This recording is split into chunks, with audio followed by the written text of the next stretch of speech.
Good morning, dear educators all over the Philippines and those watching us from the other countries.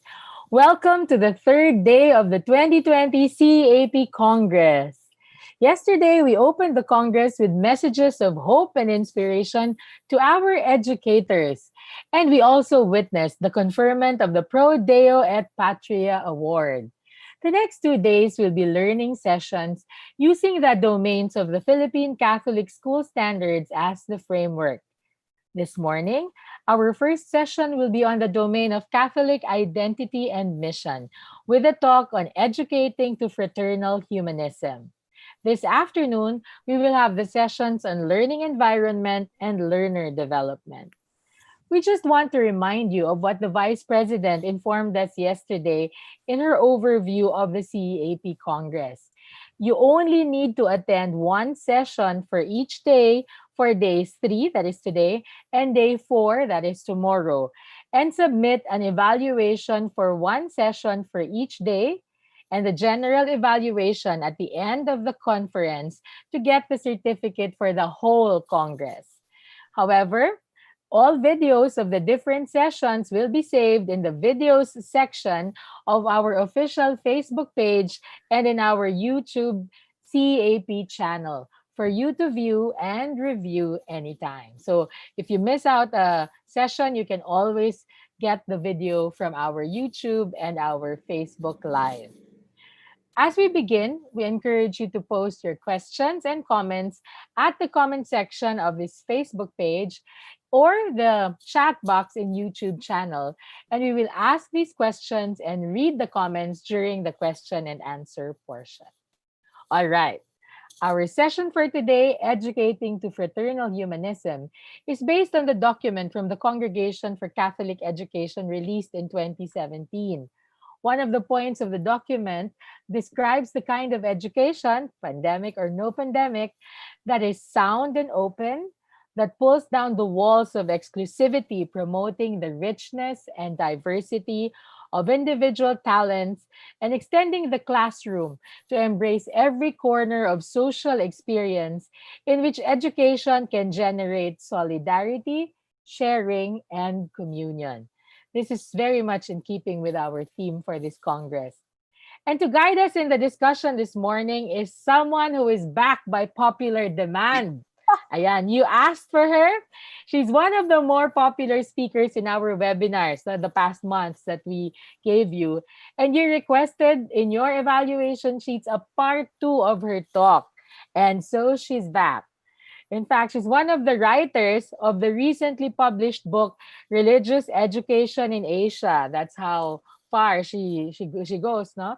Published by the Routledge Publishing, an international publishing company.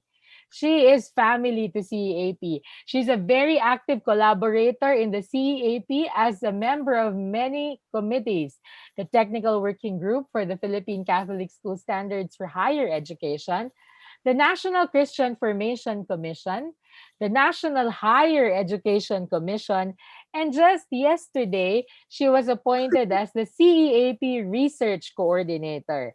Please help me in welcoming with a virtual round of applause the indefatigable and beautiful Dean of the UST College of Education, Dr. Pilar I. Romero. Take it away, Doc Pilar. Thank you very much, Mayan, for that rousing introduction. You know, natatakot ako. The director might be watching and he might be asking, ano na ginagawa nito sa UST? Puro CEAP, no?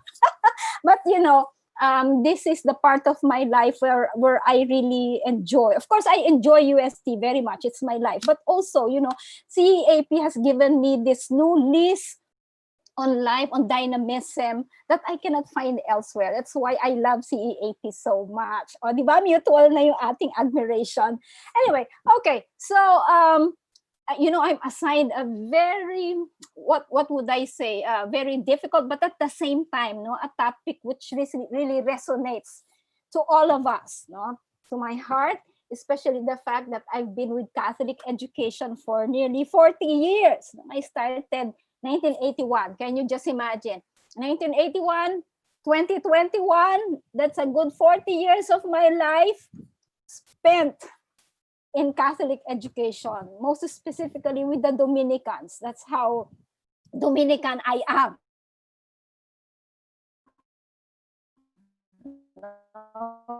From high school up to perhaps up to getting to fraternal humanism, no, is something, as I said, that will really resonate with all of us, okay? Especially all of us who are in the field of Catholic education.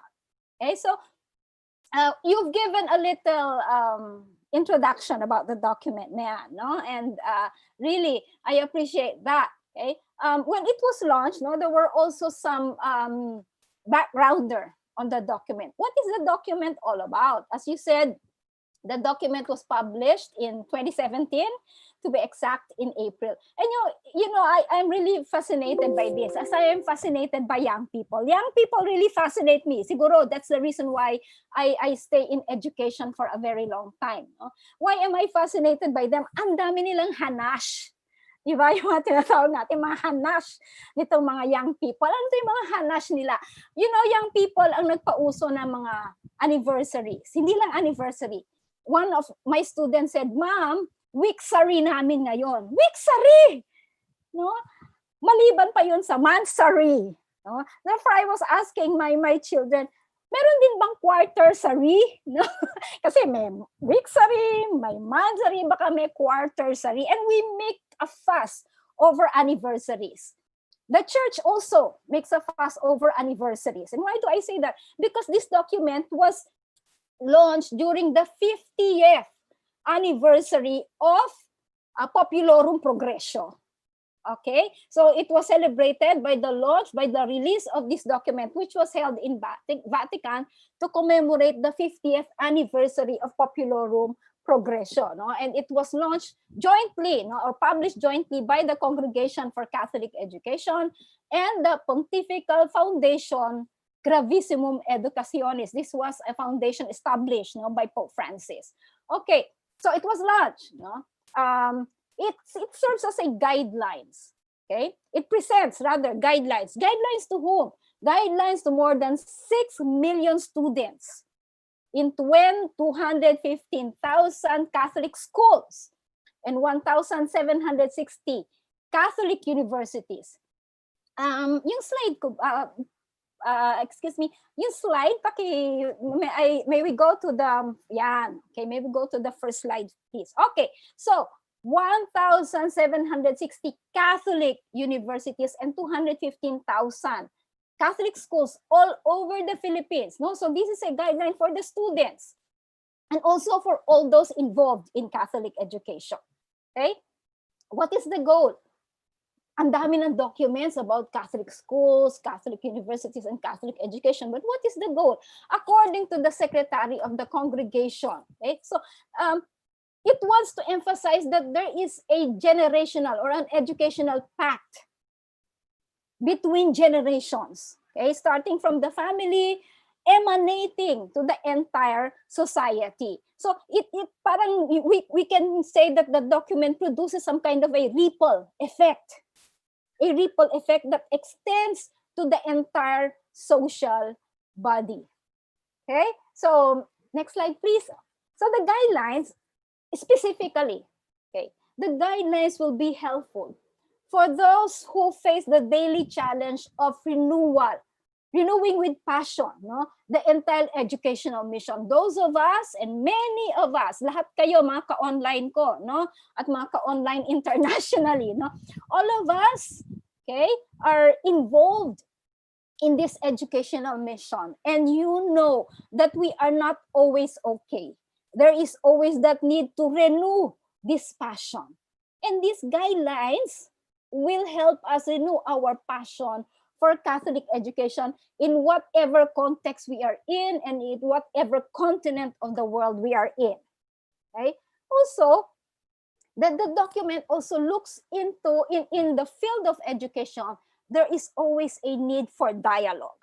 But it's not just ordinary dialogue. It's what the document says as, or Cardinal Versaldi would say, constructive dialogue. So the schools, the universities, those of us in schools and universities would constantly engage in constructive dialogue, both within our own societies, locally, civic society, and the other stakeholders in our society, and even with international organizations. And this document will be helpful as we try to go about having that particular constructive dialogue. And as I would say, no, in the words of Pope Francis, whenever there is constructive dialogue, a true, meaningful constructive dialogue, what happens next is a meaningful and fruitful encounter.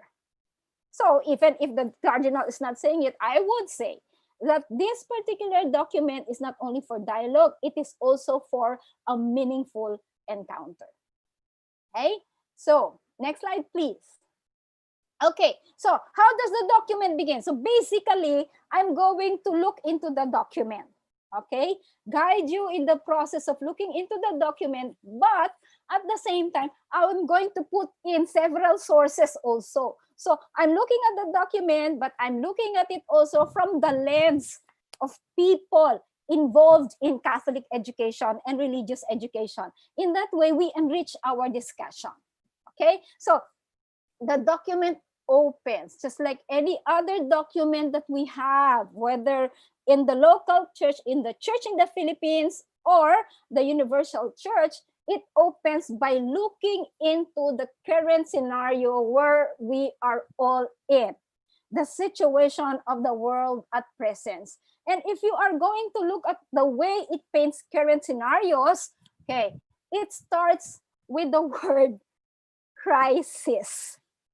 Okay, so according to the document, our contemporary world, the world we live into now, is towards multifaceted and ever changing. There is that dynamic ebb and flow of change. And all of us are caught up in these changes. And these changes, we say, no, are both no, good, and at the same time would also lead us to something which may be heartbreaking, okay, or which may be tragic. Okay, so ever changing. And the current contemporary world, according to the document, is hit by multiple crises of various kinds, of different kinds. What are these? There is economic crisis, we know that, no, we are very much at home with that, no, hindi na tayo lubayan, no, economic crisis, financial, labor, there's also political crisis, even in countries that claim they are democratic societies, no? And there is also environmental and natural crisis. And, this is very close to the heart of Pope Francis. Demographic and migratory crisis, especially, no? We see thousands and thousands of refugees fleeing their homes and migrating to other countries. This is a crisis because sometimes they end up not being accepted, or they do not even reach their destination. Okay? Also, there's the crisis of wars, conflicts, and terrorisms. And, wars, conflicts, and terrorisms are both causes and also result. Okay, what do we mean by that? According to the document, sometimes wars are the effect of economic inequality and unjust distribution of the goods, or it could also be the cause why we have so much inequality and unjust distribution of goods. So it's like these wars, no, are like double-edged swords. Okay? That we say is really, really not only a threat, but it really destroys the peace that we would want to have in our world. Okay, of course, there are always this, no, and the staple when we speak of crisis, there is poverty, there is unemployment, there is exploitation, and as I said, migration. Okay, and this migration would lead to clashes of civilizations and also intolerance and like what the document says, rigid populism. And as I would say, no, I would enrich it with discussions of other authors. No, we also see here globalization. Okay, there again, globalization is a two-edged sword, I would say. Okay, we have seen how globalization has really developed through the years in an uncalculable pace. Okay, may we have the next slide, please? Okay? So this globalization has marginalized a lot of people. Huge disparities of wealth, okay? And it heightens what we call mobility. People moving from one country to another in search of greener pastures, I would say, and also has heightened the displacement of peoples.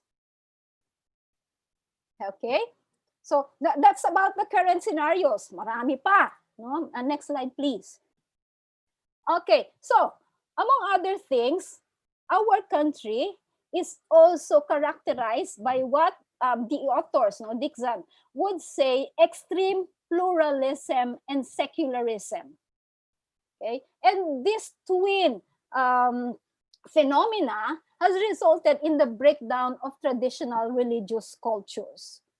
Okay, um, what is the result of this? As a result of the breakdown of traditional religious practices, we see that commitment to Catholic beliefs and practices has also waned. Okay, the passion may not be there anymore because there is a breakdown. Okay, and then also it is said, no, by one author again, there is the existence of extreme individualism now in our society, which means that there is a more response given to individual needs than to the need of the community. It's like each person to his own. Okay, and this speaks very much of what we call the paradigm of indifference. It's like, what do I care? As long as I'm comfortable in my own home, what do I care about the people who suffer? Okay? Well, sabi nga natin, no, in our Christian charity, it's not a question of, I have not done anything wrong to them. But the question is, have I done something good? Okay, so I'm not doing anything wrong to them. Therefore, I don't care about them. And this really speaks of a paradigm of indifference. So that's the current scenario. Okay, and this scenario of pluralism, secularism, crisis, globalization has produced what the document would call an epoch-making changes. Okay, that this is the time in our history. Okay, that this time in our history, there is need really for great change. No? One author, no, in a more, I would say, in a more pessimistic words, would say, we are not simply experiencing a cultural shift. She would say, he rather would say, there is an upheaval of an unprecedented scale, no, talagang to the max, no, the person, this author would describe our present scenario as an upheaval on an unprecedented scale.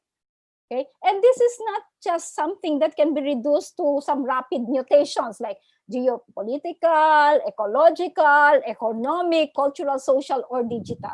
Sabi niya, this upheaval goes deeper because it runs smack into the face of our very humanity. Okay? It impacts even our very nature as human beings.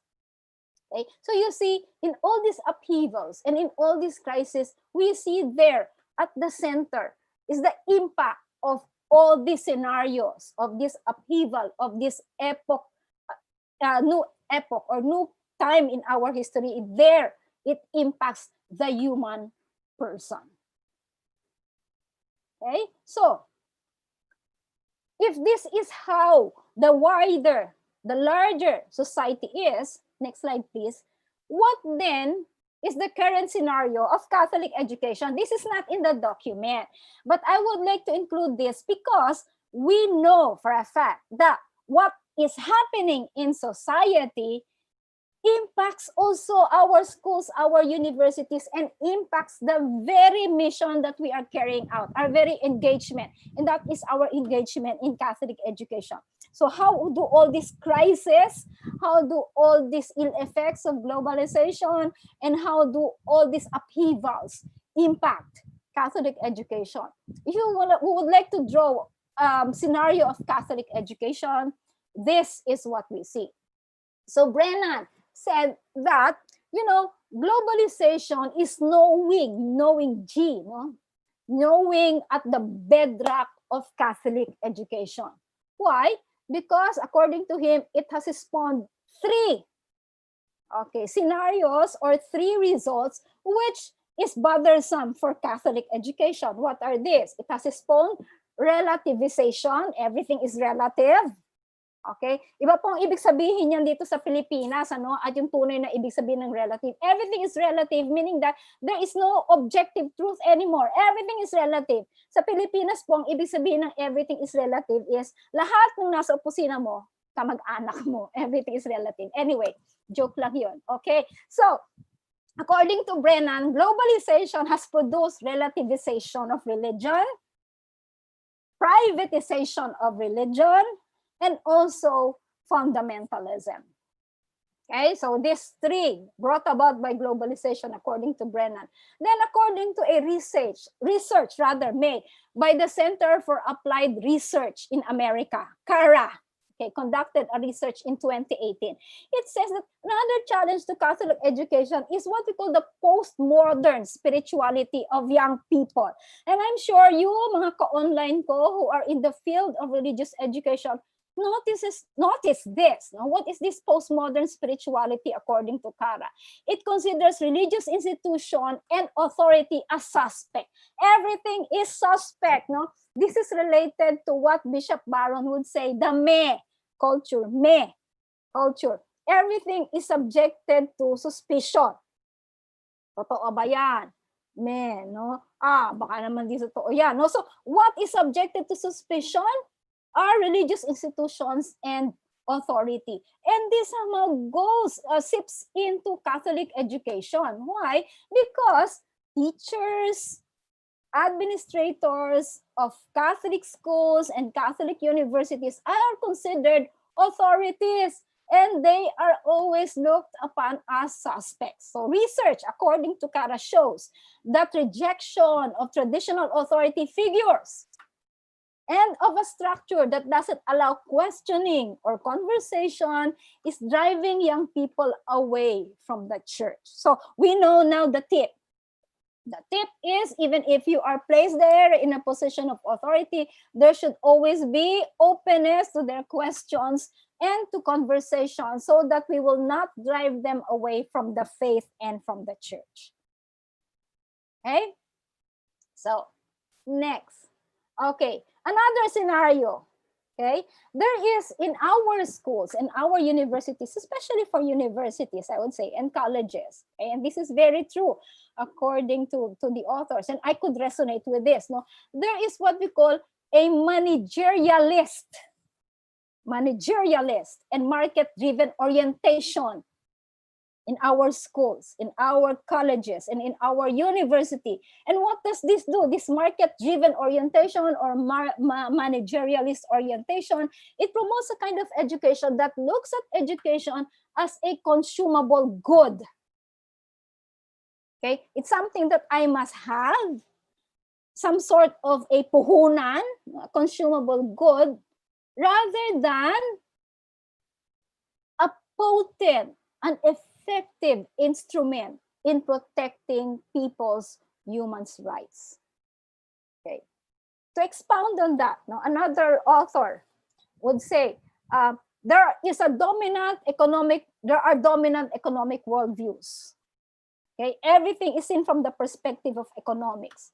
Okay, and if this is the case, even in our school, students are seen simply as human capital for job markets. Okay, that's why in modern HR practices, if you go to big corporations, the word human resource is no longer used. They use the word human capital. Okay, so students as human capital for job markets. Okay, so social cohesion is promoted merely in order to enhance what? Economic productivity. So you are good as long as you are productive and you can contribute immensely to the economy. So how then is the success of education measured? It is measured not by quality of life, but by standard of living. Okay, now this may hurt us, no? But what would indicate this, or a very good resibo, sabi nga ng mga kabataan, ayan ang resibo. A very good evidence of this is you just look at the alumni awards that are conferred, to graduates of big universities and schools. We are all guilty of this. We award those who maintain very high standard of living. But do we award those who live really a life which is of quality? Okay, so it's something that we can really think about. Okay, next slide, please. Okay, so still in the managerial list. Next slide, please. Medyo nahuli na yata yung slide ko. Yan, okay. So, a managerial list and market-driven orientation plus the dominant economic worldview, it puts a premium on what? There should be measurable outputs. There should be employment-related skills and competencies. Diba, no? We always hear this, no? These are the skills dictated by industry. Okay? The point of consumer choice. And then, sadly, there is increased state control over curriculum. It's the state that dictates the curriculum because the state knows what economy or industry needs. Curriculum content and assessment and standardized testing. I'll talk about this more when I go to homogenization. Okay, so this is the scenario. We may not want to admit it, but that's true. And I have experienced it firsthand. Okay. Next slide, please. Okay. Now I would like to quote from Romero. Okay. In an article that she published in the Antoninus Journal. Ako po yung si Romero. Okay. So, that we see that because of the market demands and because of the managerialist stance, there is a growing concern for performativity. In other words, we want our graduates to perform. Okay, and this demand for job markets, or the demand of job markets, has caused Catholic educational institution, and this is at the core of our identity as Catholic educational institution, since I'm into the mission and identity domain. Okay, and job markets has caused Catholic educational institutions to be vulnerable to what I would call 3 pitfalls. What are these 3 pitfalls? Okay, first, there is the rapid race towards producing graduates who will top licensure examinations. Yan, no? Dami-dami ng tarpaulin dyan sa ating gate. Okay? Sa ating fence. Okay? Yung mga medyo sosyal, hindi tarpaulin. No? Meron silang mga e-boards. Okay. Licensure examinations, land in prestigious careers, and graduates who will have well-oiled connections. This is a pitfall. And some of us have fallen, I hope not entirely, into this pitfall. Another pitfall. Okay, we do research as required by our being university and as required by being tertiary education. But the point is, why do we do research? Because we want to land in the coveted list of elite universities. This is one of the metrics, okay, for being a top university, for landing in this prestigious list. Okay, we know that, that research, scholarship, which is shown by our propensity for research, is a mark of an excellent CHEI. Okay, but the point is, it should do more than simply catapult us into the stratosphere of prominence. Prominence is not the be-all and end-all of research. Okay? But it's a pitfall. We know that. Okay. Next slide, please. The third pitfall. Okay, the final is, there is what one author would say, the bracketing of Catholic identity. Okay, what does that mean? Oh, this means we simply limit the promotion of Catholic identity, the promotion of our Catholic vision and mission within the terrain of theology courses and liturgical celebrations. In other words, it goes against what Ex.Cor.E.S.S says, no? Because Ex.Cor.E.S.S says our Catholic identity, ideals, and principles should permeate every activity in our Catholic schools, colleges, and university. Permeate, penetrate, and inform all these activities, while at the same time respecting the proper nature and autonomy of these activities. So we cannot be bracketing. It's a pitfall. We say, ay, nako, yung iba, the other courses, the other programs and activities, deadma dela yan sa Catholic identity. Because Catholic identity should be bracketed only or fenced inside theology and liturgical celebrations. So that is a pitfall. In other words, Katoliko tayo sa theology, pero pagdating ng iba, when we do other activities, engage in this and that, no more. Of course, that's a pitfall. You know that. Okay. So, that is just some sort of an introduction. No? I mean, locating us, no? That's the locus of where we engage in Catholic education. That's the locus. That's the scenario. And looking at these scenarios, how do we respond?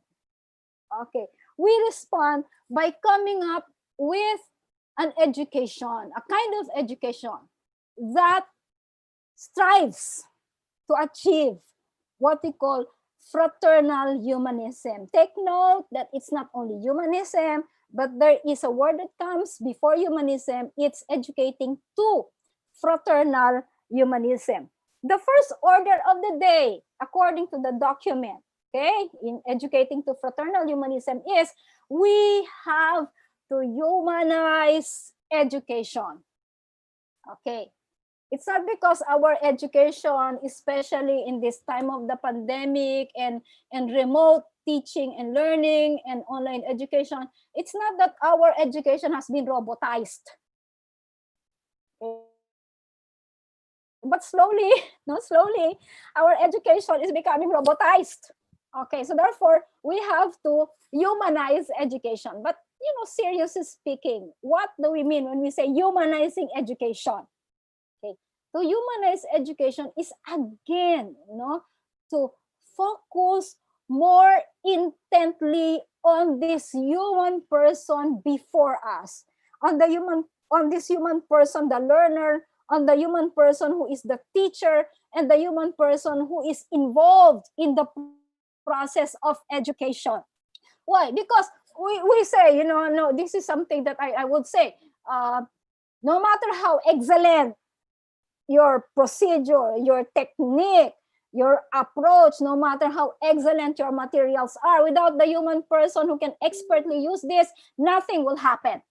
Okay? So to humanize education means, first, provide a process in which each person, not only the learner, everyone who is involved in Catholic education can develop his or her own deep-rooted attitudes and vocation.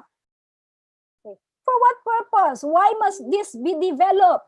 Remember, it's not only humanism, but fraternal. And because it's fraternal humanism, these are developed so that persons in the educational field or in Catholic education can contribute to your own vocation within the community. So it's vital.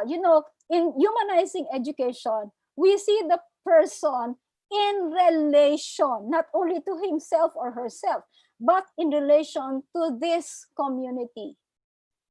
Okay? So in order to contribute to his or her vocation, and this vocation as lived out within the community. Okay?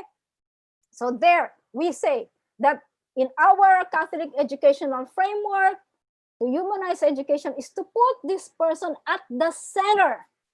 Okay, sabi nga ng aking kilala na call center agent, at the center of education. Yes, center, but within a framework of relationships that make up a living community. So this is very important. I would emphasize that education too, educating to fraternal humanism is always involves relationships and communities. Okay, and this community is something that is vibrant, living. Therefore, what happens is there is interdependence, okay, and we are awakened, okay, or reawakened to the realization that we are bound towards a common destiny. It may be a common educational destiny, or more profound than that, a common transcendent destiny. Okay, so therefore, according to Moog, or Moog yata, Moog, no? The person in humanizing education, we look at the person not simply as an individual. No, that's why we veer away from saying, oh, the individual, the individual. No, because we say person, because as the name connotes, person comes from the word sonare, to sound out, to talk, to communicate, and we communicate within the context of a community. So we veer away in humanizing education. We look at this person at the center of the educational work engagement. But at the same time, this person is framed within a network of relationships that make up a living community. Very beautiful. No? And when this happens, we do realize that we are bound to a common destiny, a transcendent destiny. And a transcendent goal or transcendent destiny is also the word of C.O.N.G.R.E.S.S. Okay, next. Okay, gising pa mga ka-online. Okay, so humanizing education. Okay, as I said, I'm gonna enrich this. Of course, the document itself is very profound, very rich, but I am enriching it also with views coming from different people, and this time with the view of Benedict. As early as 2007, Pope Emeritus Benedict already said, in order to humanize education, although he may not be using the exact term humanize education, no? But I would say that humanizing education, according to Benedict, would mean promoting a true integral human development that is open to the transcendent, okay? Or through an opening on transcendence. We do realize that integral development cannot transpire or cannot happen unless there is that openness of the transcendent. Okay, okay. For Pope Francis, he said this during the launching of the Global Pact on Education, unfortunately, which did not push through, but his words still ring true and loud when he said that educating to fraternal humanism or humanizing education calls for forming mature people. And what is the litmus test for maturity? We have formed them, our learners and our community, as mature people when they are now capable of overcoming fragmentation. Again, the idea of community there, no?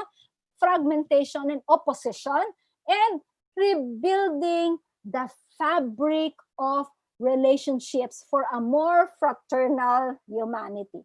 So I guess now you could already see that in humanizing education, there is this very harmonious interweaving, okay, of the person and the community, okay?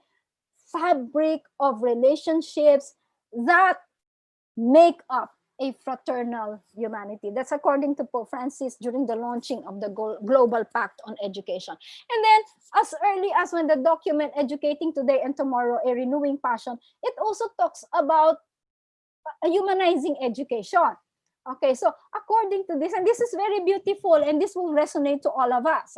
According to this document, humanizing education is more than content assimilation. Okay, and you know, I'm a teacher and I know this, sometimes we are so fixated with content assimilation. Kailangan malaman nila ito, kailangan malaman na ito. Well, content is important, but there are also other important. In fact, I would say it may not only be equally important, but more important. No? So humanizing education is more than content assimilation. It is providing learners with an opportunity for what? Self-education. I believe this online engagement would really promote that self-education if we do hutagogy. Self-education, commitment towards self-improvement, and again, the ubiquitous community, self-improvement, and the common good. And if we are able to do this, not only content assimilation, but the self-education and commitment to common good, what happens is that the person becomes more caring towards creation, more open towards others, and more open to the creator's immensity. Okay, so here we could say that to humanize education is to make the person, help the person become open to all this, to be more caring and open to possibilities of relating with others, with creation, and with the creator. That's educating today and tomorrow, a renewing passion. Okay, so another one, how do we humanize education? What is humanizing education? It means realizing that there is this intergenerational nature of education. What do we mean by that? Intergenerational nature of education or intergenerational education. It means that according to the document, modernize the educational pact within generations. The first there, when it comes to pact between generations, educational pact between generations, is realizing the importance of the family. In Catholic education, we cannot gloat or we cannot simply ignore the fact that the family or good family education serves as a backbone of humanism. The learners that we have now first learn how it is to be humane, human at home, in the family. Okay, so there is that need for educational institutions. Okay, if we want to place the person there at the center of our mission, is to respect the family as the first natural society and to recognize that the family is our partner, so that we could forge some kind of a solidarity with the family in educating this person to fraternal humanism. Okay, that's not only the question when it comes to the educational pact between generations. It's important to recognize the family. Okay, but also it is recognized to recognize traditions. Okay, it means, according to Mooney, it means preserving traditions that represent millennia of wisdom. Okay, what we get from traditions, the wisdom that we have now, is not something that was whipped out of thin air. It is a product of a millennia of traditions that represent millennia of wisdom about who we are as human beings. We come to know who we are as human beings, not at this present moment out of a snapshot. It's a product of traditions, ongoing and unfolding. So there is why is this important? If we do not recognize this, the wisdom of the past that comes to us, okay, through tradition, okay, it unfolds a notion of a transcendent reality, that there is this hand, okay, that makes history unfold up until today. If we do not recognize this, then it says, according to the author, education becomes merely a tool for intervention in the here and now.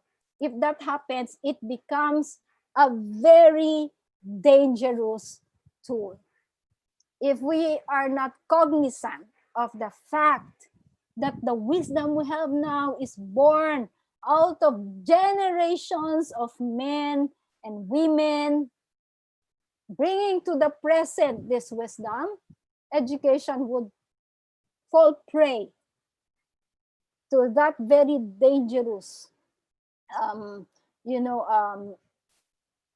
work of being a tool that can easily be manipulated for some nefarious purposes. Okay, so part of humanizing education is being cognizant of the past. Okay. Later on, I'm gonna talk about that because also Pope Emeritus Benedict has something beautiful to say about that. Okay. A humanized education offers not simply services, but a humanizing education means providing places for meeting and discussion in creating valid educational projects. Or humanizing, ito, May Ann said this very beautifully kanina, no? Yung about walls and all that. No? So a humanized education provides the needed impetus. It pushes, no? It puts us into a trajectory. Okay, impetus in pulling down the walls of exclusivity. Okay, or I would say, I would add to that the walls of elitism, okay, that we have been accused of as in Catholic education, the walls of exclusivity. And once we have pulled this down, we promote the richness and diversity of individual talents. Just a sharing. I just would like to contextualize this. Okay, for a fact, well, I don't know if you know. Okay, anyway, I'm informing you that in UST we are at this moment in this time of crisis will not be having the OSTET. Okay, the traditional OSTET. Instead, we are going to have a different metric for our applicants. Okay, and one of the committee there was adamant in saying, no, we have to look at the school. No, what kind of school is that? Because so in some schools, their 90 is equivalent only to our 80. And they go, I had to speak out because this is marks of exclusivity. Okay, there are always gems in the rough. I would say that there are always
okay. I'm back. Okay, sorry for that. Siguro sabi ng UST, masyado mong maraming sinasabi sa UST. Anyway, so as I was saying, we cannot be missing out on what we call the gems on the raft. No, there are always people real talents out there that we may be missing out if we are too strict on being exclusive. Okay, so the richness and diversity of individual talents. Okay, and we could extend the classroom to embrace every corner of social experience in which education can generate solidarity, and this solidarity eventually would lead to what we call communio, sharing and communion. Okay, next slide. Okay, so that's the first. No, the document first discusses what it means to humanize education. The second is the document will says if we want to educate to fraternal humanism, we have to promote a culture of dialogue.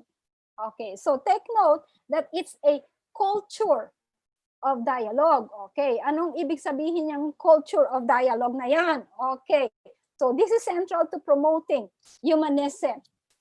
Dialogue here does not only mean exchange of views. I say what I want to say, you say what you want to say. Not only that, no. What does it entail? No, it means knowing one another. Okay, in order to mitigate or in order to avoid the alienating effect of the encounter between citizens of different cultures. You know, if there are people meeting and they come from different cultures, that sometimes no, there is some kind of a rejection, there is some kind of alienation or hostility. But if there is true and meaningful dialogue, all these hostilities and all these alienating factors that come into play because of our differences, they are mitigated. That is what we mean by promoting a culture of dialogue, according to the document.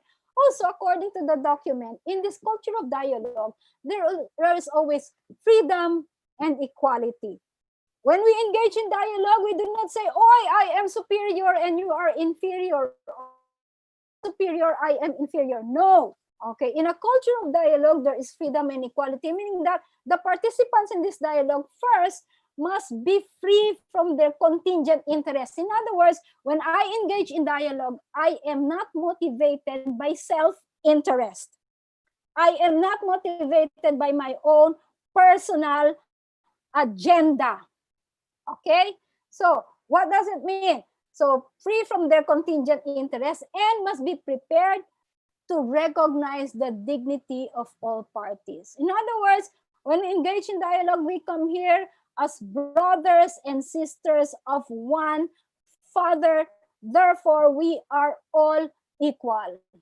And we are not motivated by personal interest. Okay? Then, third, what does this culture of dialogue entails? Okay, consistency with one's own specific universal values. You know, when we engage in dialogue and recognize the value of the other person, it doesn't mean that we are going to forget our own values. We have to be consistent with our own specific universal values, and with that, we can pave the way for the general intention. And what happens is we match our words, our actions with our words, or our words with our actions. In other words, in engaging in meaningful dialogue, consistency is very, very important. Here is where, if we are consistent with our words and actions, here is where dialogue of life happens. And dialogue of life is the most meaningful of all dialogues. Okay? Okay, next.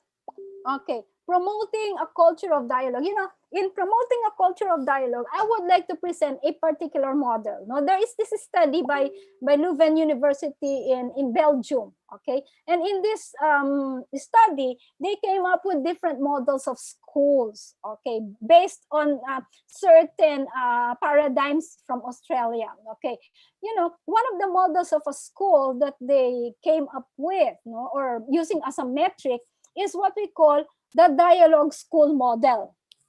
Okay, this was studied by these two authors in 2010. What is this dialogue school model? And perhaps we who are in schools could look at this particular model and try to adapt it. Okay, in this model, the school starts from its own Catholic individuality. As I was saying, when we dialogue as Catholic institutions, we do not forget our identity. Our identity as Catholic institutions is still there. In this model, the school starts from its own Catholic individuality and through a dialogue with different life views coming from students coming from different strata or coming from different conditions. Okay, dialogue with different life views. What we want the school in this dialogue, the school model, is to be a guide for the philosophical and religious growth of all students, not only of its Catholic constituents, of all students.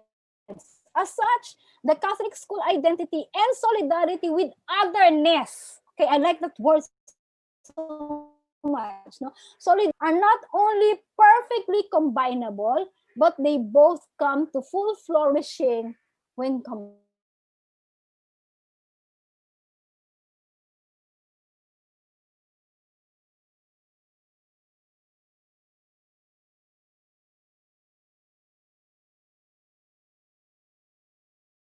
In other words, while we also accompany all the other students, we are able to do that. What happens is really that is what we call the dialogue school model. Okay, so there is intense conversation. In dialogue, of course, we cannot avoid no conversation. And this dialogue conversation enriches the other-minded people.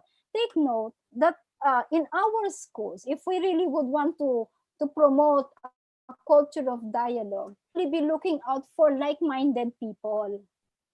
Otherwise, no, we simply become sagito. Anyway, more of that later. Enriches the other-minded people at school. Not only the Catholics, no, we enrich them also by what the Catholic faith has to offer them, even though we know that they do not believe this Catholic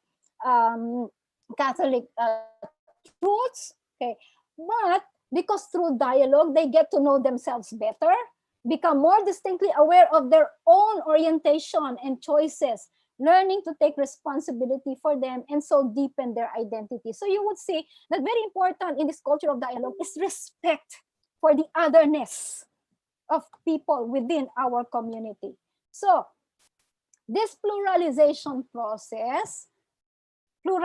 and not pluralism, challenges the Catholic school to be at the service of the personal formation of all young people, okay, regardless of their cultural or religious background.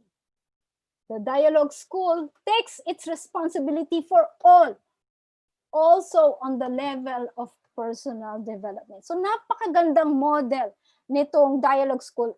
And it becomes even more beautiful when we look at it within the context of the other models. Kasi meron ding the monologue school model, the colorless school model, and all other models. But I presented this model because it fits very much the promotion of a culture of dialogue. Okay, next po. Next slide, please. Okay. Okay, so promoting a culture of dialogues for education, calls for education that lays the groundwork, okay, or the foundation for peaceful dialogue, which allows encounter between differences. So when there is dialogue, we encounter differences, but these differences, instead of pulling us apart from one another, it becomes now the fertile ground for building a better world, a better school community, firming up even more our Catholic identity. After all, the word Catholic itself, no, so kaya nga, it's ironical. I mean, it's oxymoron. When we say Katoliko serado, oxymoron yan. If you are Catholic, you cannot be sarado because Catholic is being all embracing. Okay. But in promoting a dialogue, a culture of dialogue, it means being partial to an educational process. No, there is that educational process we maintain, where there is a search for peaceful and enriching coexistence. Look, the words. It's not simply mutual coexistence that we are talking about here. It's peaceful and enriching coexistence. Kasi minsan, coexistence, I exist, you exist, and we go separate ways, but we, all of us know, we exist. Okay, it's not that. This peaceful enriching coexistence is rooted in the broader concept of the human person, that this person beside me is not just an individual, but a human person. If we are able to forge this peaceful and enriching coexistence, what happens is that we are liberated from any form of egocentrism and ethnocentrism, that my group is better than your group, Catholics are better. No, free of that ethnocentrism, and in accordance with the notion of integral and transcendent development, both of the person and society. You see that it's always integral, always includes within its framework what is transcendent. Okay, both not only of the person but of society. These are really very beautiful concepts, very beautiful, that we can incarnate in our own communities, in our own educational setting. Okay, after promoting a culture of dialogue, there is what we call naman the globalizing hope. Natatawa nga ako dito eh. Ang nakalagay doon sa document, globalizing hope is to uh, put hope at the globalized level, something to that effect. No? But I would want to add to more of that. No? It means that, well, globalizing hope, if you noticed a while ago, or if you heard it a while ago, I was talking about some of the ill effects of globalization. But the documents always speaks of the positive effects of globalization. Meron din naman siyang positive effects, no? So globalizing hope means that seeing and supporting the gains or the positive effects of globalization. Ano ba itong mga gains ng globalization? First, globalization, as we can see, has multiplied opportunities for growth and open up new social relations and possibilities. Okay, you know, one of the challenges in our educational institution is that, no, always our Office for International Relations would always say, internationalization, dapat talaga gawin natin. One of the benefits of this pandemic is that internationalization now, even of conferences and all that, becomes easy because you don't have to spend so much for the airfare and all that. You know, you can do everything online. That's one of the gains. Okay, it opens up. Globalization opens up for us new relations and new possibilities.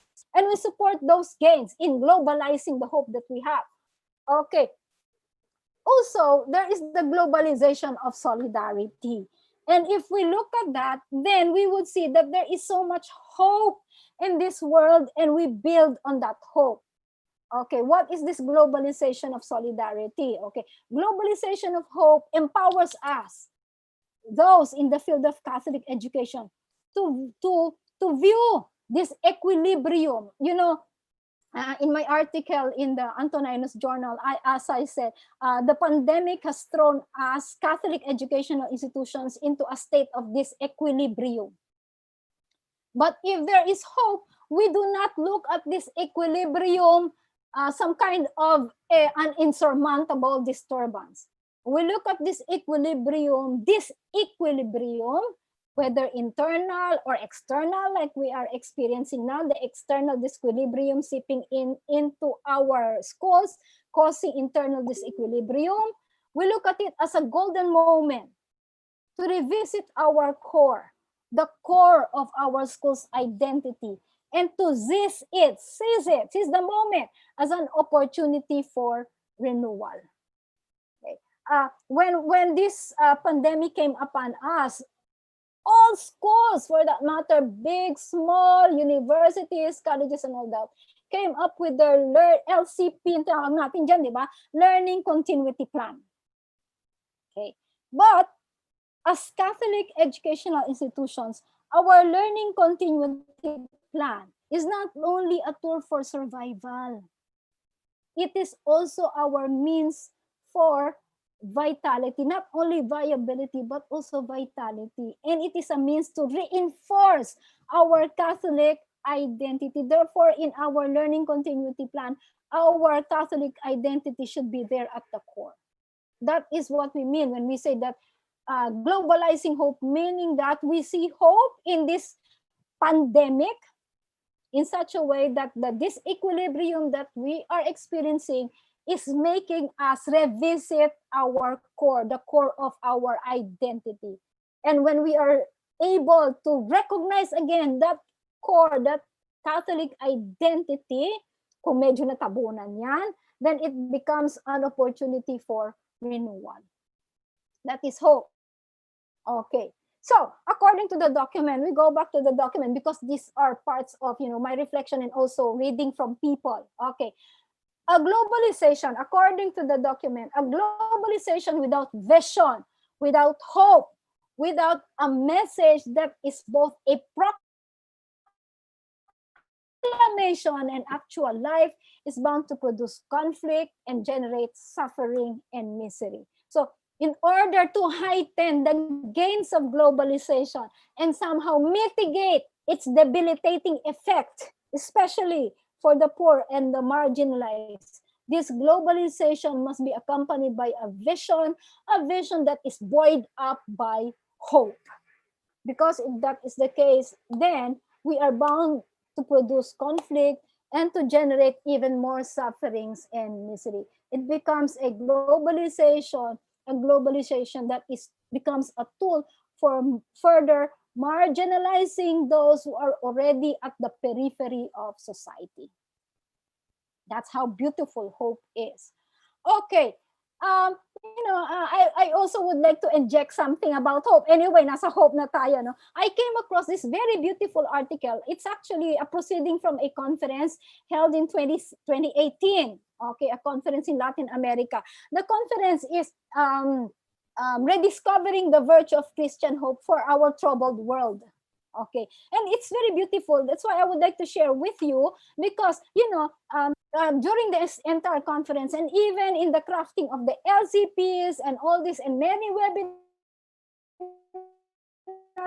that I'm attending, it's inevitable that we hear the word resilient. Lagi sinasabi natin, we have to build resilient institutions, we have to make our students resilient, so on and so forth.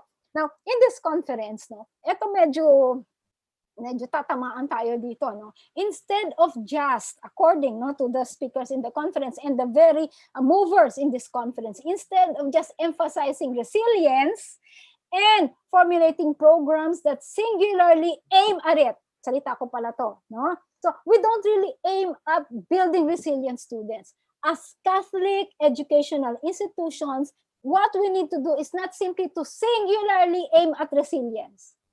It is incumbent upon us as Catholics, as Christians, to embrace hope as the most vital ingredient in developing resilience. In fact, if we have hope, resilience comes in. We don't even have to develop it. It will come naturally if we have the Christian virtue of hope. It recognizes, according to this particular document, it recognizes that Christian hope is a vital resource in developing resilience. What I'm saying this is within the treasury of our Catholic tradition, we have their gems that we can pull out and we might have forgotten in our struggle, because we are so obsessed with resilience. There are treasures there, and one of these treasures is hope. Another treasure is fortitude. Okay, so resilience, more perhaps than other methods, Christian hope is a vital resource in developing resilience, and therefore should be integrated into well-being programs, especially in faith schools, given its current absence. In other words, we might have forgotten that we have a treasury of virtues, of hope, of fortitude that will help us really build students who are resilient and hopeful. More importantly, hopeful. Okay, next slide, please. Okay, so and what I'm saying and what the conference is saying is that it's not something again that we whip from thin air. Next slide, please. Parang yung pa rin nakikita ko slide. Okay, next slide, please. Okay, yeah. There are pieces of evidence that would support this, that hope is the most important, is the vital ingredient, the most important resource for building resilience. Okay, there are two studies mentioned. Okay, first, a 2016 studies. There's a study involving nearly 800 adults from 42 countries. They would like to establish whether any of the 7 personality strengths really promote resilience. And what are these 7 personality strengths? Hope, grit, meaning in life, curiosity, gratitude, controlled beliefs, and use of strengths. 7. Okay. Now, what is the result of the study? The study revealed that only the personality strength of hope emerged as having a significant, statistically significant potential to promote resilience. O, di ba? No? May resibo na tayo. We already have evidence why hope is very important. Another study, earlier study has shown that what drives people, okay, to end their life, or what drives people to be despondent, okay, shown that mortality rate increases in the highest among those who are hopeless. They have already looked into the factor of age and prior health. And even if they consider age and prior health, is still the highest cause of mortality. The increase in mortality rate is because of hopelessness. And I would say that this is the battle cry. Okay, ito original ito. Pero pwede nyo namang gamitin, no? The battle cry of hope, unlike resilience, the battle cry of hope is not simply so good, mga kapatid. When we have hope, it's not only so good, mga kapatid, kundi also luhod, mga kapatid.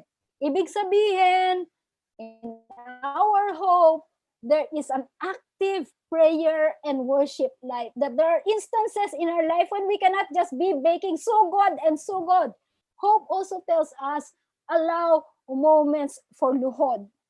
Fall on your knees and pray. Okay? Sugod, mga kapatid. Luhod, mga kapatid. Okay, so that's globalizing hope. The third, okay, component of educating to fraternal humanism is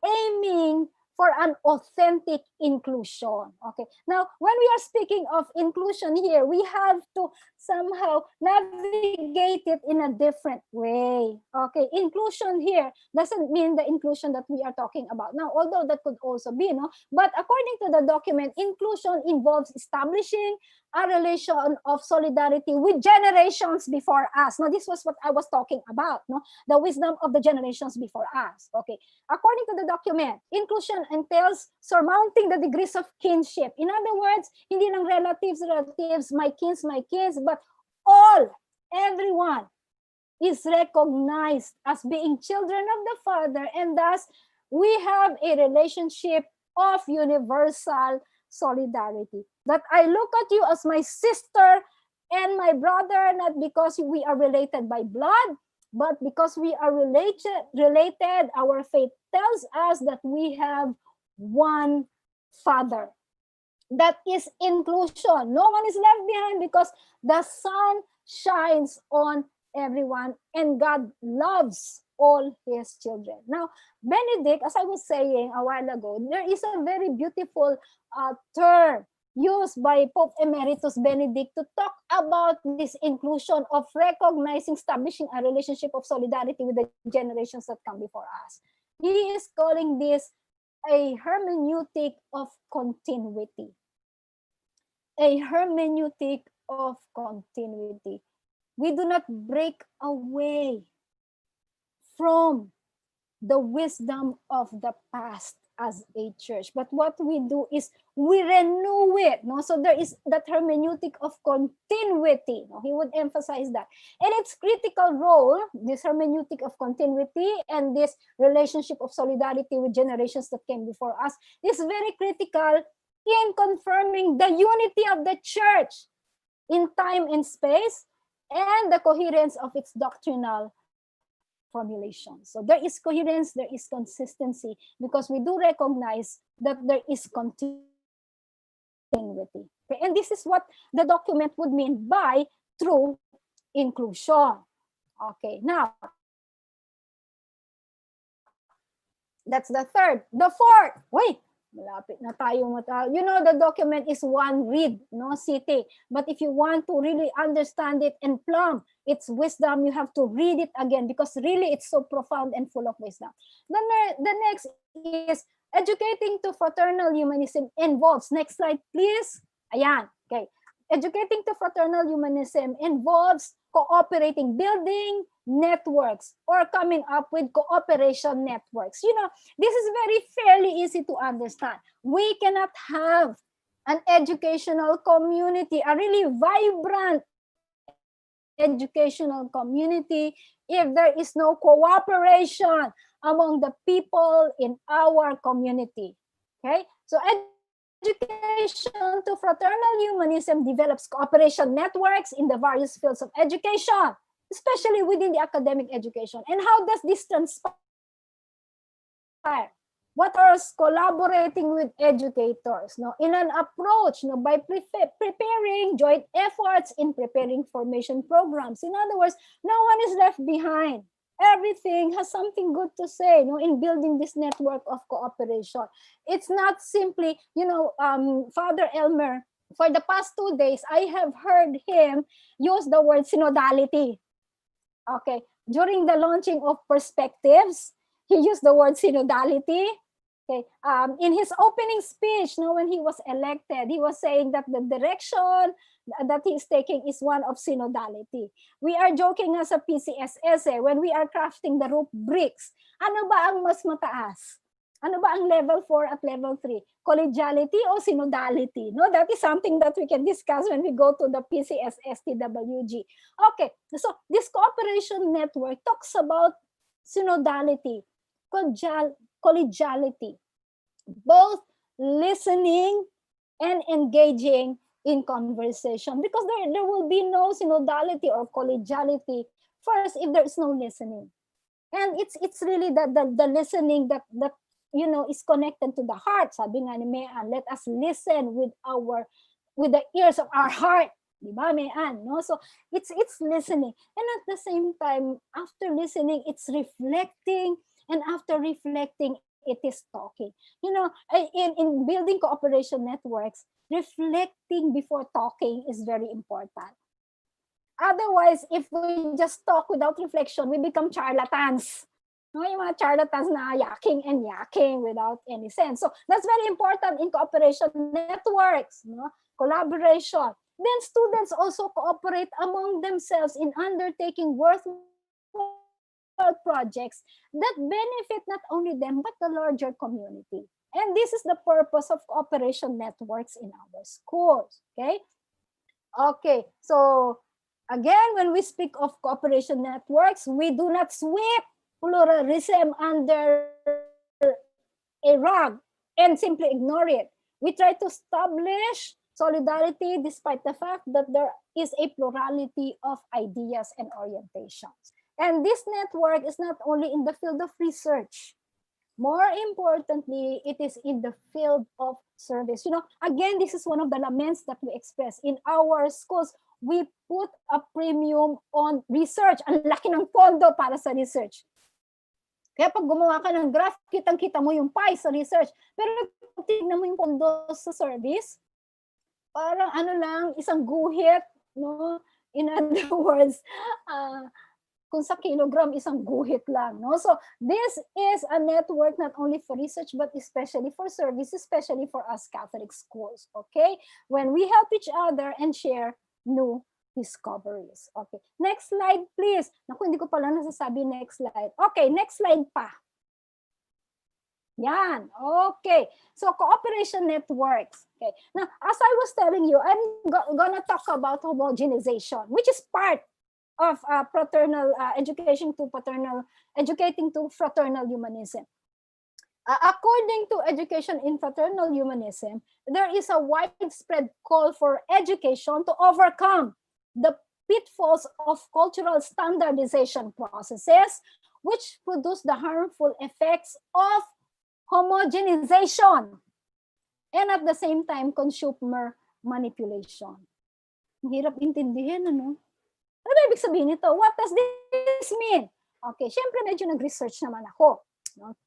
So what does this mean? Homogenization happens or results when the ultimate goal of education, ito, kita mo yung goal of education is skewed.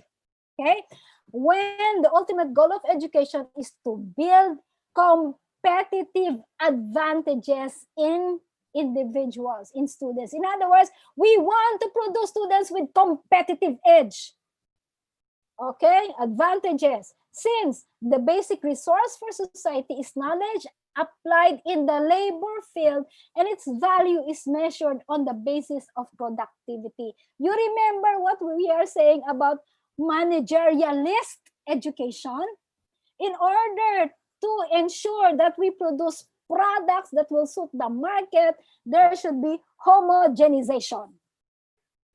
Okay? In order to face up to this reality, as I was saying, educational processes, which involves curriculum, evaluations, or assessments, and other things, should be homogenized in favor of financial capital. Kasi may mini-measure na competencies dyan, tinitingnan, ito, pwede na itong ma-employ, pwede na itong ma-employ. And sadly, what happens to us? That's what happens to us, no? And we should have alternatives. Because content is prioritized, homogenization ignores contextual and cultural differences. In other words, what we give to those in the city, we also give to those in the rural areas. So we ignore context and cultural differences because our concern is simply content. Okay, and what we ignore also is the critical nature of education and the strengthening of attitudes. Why would we ignore attitudes? Because in homogenization, attitudes like solidarity, love of neighbor, empathy, and collective commitment are simply not measurable. So therefore, even if they are part of integral formation of the human being, they are not included in homogenization, simply because they cannot be measured. Okay, so that's how sad homogenization is. That's why the document is, saying that we should be wary about homogenization. Okay, now, okay, it's 11 o'clock. I am summarizing. Okay, for us to be able to understand, I made next slide, please. Next pa. Table. Yun. Okay, this is a table. Okay, and in this table, we could see, in educate, I sort of summarized everything I said, no, in some crisp sentences. Okay, in education to fraternalism, to fraternal humanism, we have to give way to and shy away from. Okay, so first, we have to give way to a Catholic vision of the world rather than a consumer, economic, or technocratic one. We have to give way to a Catholic vision of the world and the formation of mature people, like what Francis said. Okay, we place a premium on that. And what should we be shy away from? We should shy away from a managerialist and market-driven orientation that promotes education as a consumable good rather than a key instrument in protecting people's rights. Okay, kita natin, ha? Give way to, shy away from. Next, okay. We should give way to research. Not research that would catapult us to the stratosphere of prominence, but research that would articulate the university's commitment to both scholarship and mission of service to society. According to C.O.N.G.R.E.S.S, we do research uncomfortable truths, of truths that may not sit well with the powers that be, but that is our mission as Catholic institution. Okay, now, what should we shy away from? Limiting the promotion of Catholic identity within the terrain of theology courses and liturgical celebration. Talk about permeation. Okay? Next. Give way to. We give way to putting the person at the center of education, but not simply the individual, huh? This person within a framework of relationship that makes up a living community. And what should we shy away from? An education that puts a premium on and is fixated with just content assimilation. Yung content assimilation yan, kaya nga di ba, you notice, pag may graduation, ano nangyayari after graduation? Tatapon, di ba, yung kanilang mga cap. Ibig sabihin daw niyan, that's a symbol of, yeah, lahat ng napag-aralan ko nandito sa mind ko, tinatapon ko na, because it's simply content assimilation. And that is, we should shy away from that. Okay? Give way to an education that strikes a balance between self-improvement and the common good. In other words, the concern of our education, we target really the self-improvement of our learners and of our teachers. But for what purpose? Not only for them to be able to navigate life afterwards, but also to contribute to the common good. We shy away from education that encourages egocentrism and ethnocentrism. Okay? 5. Give way to education that promotes a culture of dialogue anchored on freedom and equity. And shy away from education that frames its philosophy on rigid standardization and homogenization to meet market standards. You know, in our life, we cannot, sadly, ito din isang lament natin sa CEAP, di ba? Yung sobrang control even for Catholic schools. Okay? To the point that there really is homogenization. Okay? But I would say that we should shy away from rigid homogenization and standardization and assert our uniqueness as Catholic educational institutions, because there are certain non-negotiables when we talk about our Catholic identity. And this cannot be offered at the altar of homogenization and standardization. Okay, next slide, please. Okay, education. Okay, so give way to education that harmoniously combines Catholic school identity and solidarity with otherness. Okay, we recognize the otherness of people within this atmosphere of vibrant Catholic identity. Okay, sabi ko nga, it's not sweeping it under the rug of ignominy, no? And just ignore, meron pala kaming Catholic identity. Ganun. And what should we shy away from? Education that scoffs at the importance of solidarity with the non-Catholic external world. We cannot scoff at that. We are Catholic, okay? Since it is considered a threat to our Catholic specificity. Shy away from that. Thus creating what we call a walled Catholic ghetto. In this time and age, a ghetto is a no-no. Okay, we cannot adopt this ghetto mentality even when it comes to our faith. Okay, give way to programs founded on Christian hope, as a vital resource in developing resilience more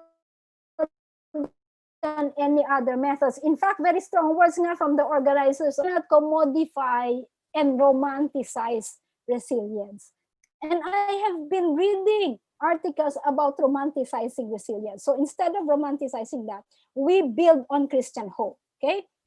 Education, and shy away from education that considers disequilibrium as an insurmountable threat to vitality rather than as an opportunity for growth and renewal. Okay, and next slide next slide, please. Okay, these 3 slides are already my references. So when we post this, medyo may editing lang po akong gagawin, but I will post this together with these 3 sides of references so that you can also make use of the references that I used. Okay, so shy away from and give way to. That is Fraternal, Educating to Fraternal Humanism version Pilar Romero. Thank you.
www.ceap.org.ph, ready for downloading. As long as we quote, no, from where, kung saan nanggaling yung ating mga doon. Imagine, even Pilar was quoting her other article. Romero was quoting Romero. Di ba? Ganun yata talaga yung ano ni Pilar. Okay. So, before we go to the question and answer, let me read some messages, no, from those that commented dun sa Facebook natin. So, from Nicetas Favorito, DC. Hi, my former student. Yan! Sabi niya, I'm so glad and proud of you, Dr. Pilar, our former teacher, mentor, and friend at the UST College of Education years ago. Ayan, napag-aalaman na ha, mga madre ng iyong estudyante. Madre na sila, nung estudyante Yes. sila dati. Praise and thank God for you. From ito, fan mo galing sa Davao, Lunar Pailoga. Oh, Luna. SSHETWG. Mabuhay, Dr. Pilar. From Vix David, Dr. Romero, I still remember the talk you gave us more than a decade ago here in the Immaculate Heart of Mary College, Parañaque. Great to see you, still very active. Continue to inspire. And a lot of messages are similar to what Jay Asia wrote. I so love the positive energy from Dr. Pilar. Miss Energy ka talaga. And from Sister Felicitas Bernardo, our newly Yes, elected Sister trustee Fel. at large, Sister. very true. This period is our time to demonstrate to the world our Catholic identity. We should not only be compliant to DepEd's minimum learning competencies. We have more over and above that minimum, no? So, yan ang mga comments. Some of the comments, marami pa, no? But sige, let's jump off from what Sister Felicitas said, no? Yes. Yan, we offer more than the DepEd's learning competencies. Kasi doon tayo nag-aano minsan di ba? Meron kang MELCs, di ba? But Yes. actually, Catholic education, we actually offer more, di ba? O, Dr. Yes. Pilar, what's your ano? Yes, we really do offer more. In fact, I could say that no, coming from as principal of the senior high school, okay, we pioneered certain programs that would speak of our very own identity. Okay, just as in the senior high school, in the curriculum, you don't see there any Christian living or any values education. But true to our identity, we have to find a way by which we can continue. Okay, offering what we should be offering as to our students as the Catholic University of the Philippines. Okay, and not only that, in fact, even in terms of scholarship, we do offer more. We cannot just limit our purview to that which DepEd is really saying. Merong mga essentials talaga na pwede natin i-offer as Catholic institutions. Correct, no? Ito, sabi pa nga ni sister grab this moment of pandemic. We shall not pass this way again. Catholic schools, spread your wings, fly, soar high. Ito ng moment natin. But a lot of people also resonated with your not only sugod mga kapatid, pero luhod mga kapatid. Yes. Oh, actually, no, especially because we are Catholic schools, no? Tama yun hindi lang dapat sugod tayo ng sugod, moments of reflection and prayer naman din, no? Okay. Meron kang sinabi na parang shy away from a managerialist, market-driven orientation that talks about education as a consumable good, no? Parang ganun na. Actually, don't you think yung marami sa mga K-12 programs natin ngayon, because we are linking very much with industry, no, to help finance our Yes. So nagiging market driven tayo. Can you comment on that? Marami kasing mga nagsasabi na so it's the industry now that determines our curriculum kasi para tayo i-hire. What can you say about that? Actually, that's a sad fact. It's a sad fact that they have to be ready, okay, when they face the world, especially in the world of work. No? But as Catholic educational institutions, we offer more. In other words, they are there not simply as workers. They are there also as leaven. They are also there as shepherds. Diba? So that is the more that we offer. While we develop competencies, we also develop attitudes. So skills we develop, attitudes we also, and this is what we call an advantage. It's not a competitive advantage. It's an advantage. It's a more. In fact, yung more na yun, hindi yun add-on eh. It's the core of our identity as Catholic education. In other words, when I come here as a worker, I do not simply do skillfully what I have to do. My entire attitude as a graduate of a Catholic institution comes with me. Okay? Yeah. Kaya nga pag titingnan natin yung graduate attributes natin, hindi lang tayo nagsasabing we come up with experts. We come up with experts. Highly competent, no?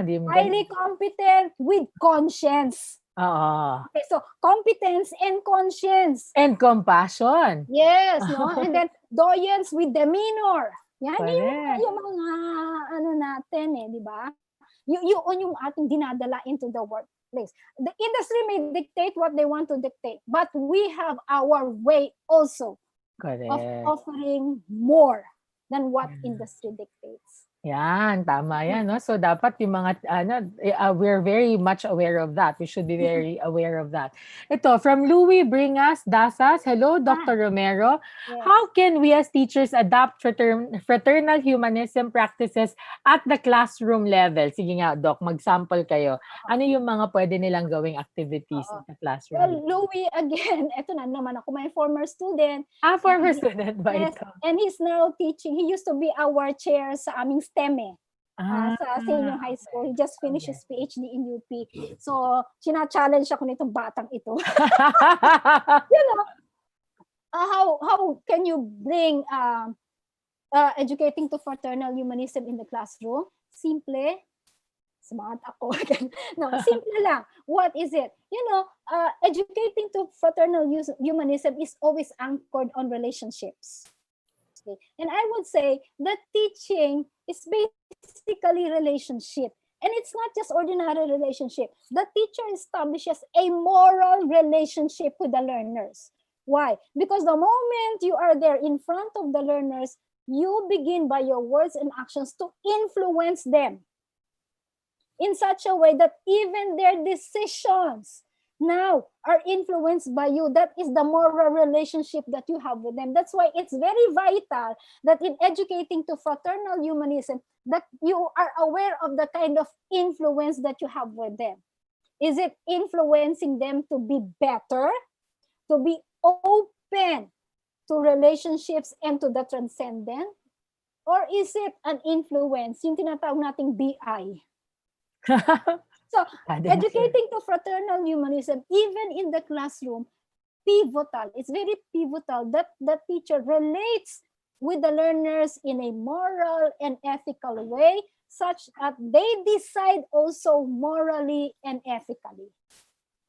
So, napaka-importante niya in the classroom. So talagang this is about relationships, ano? Kasi ang hirap.